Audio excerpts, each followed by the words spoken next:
你用去နိုင်မလား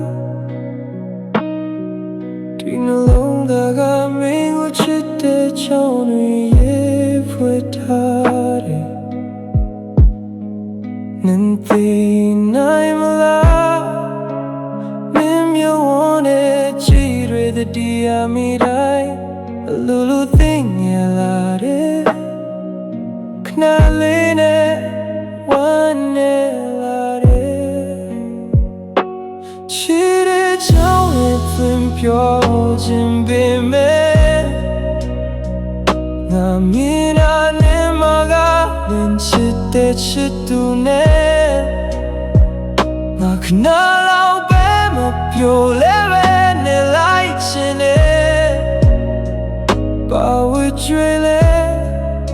ငါပြောတဲ့လွမ်းပင်တွေ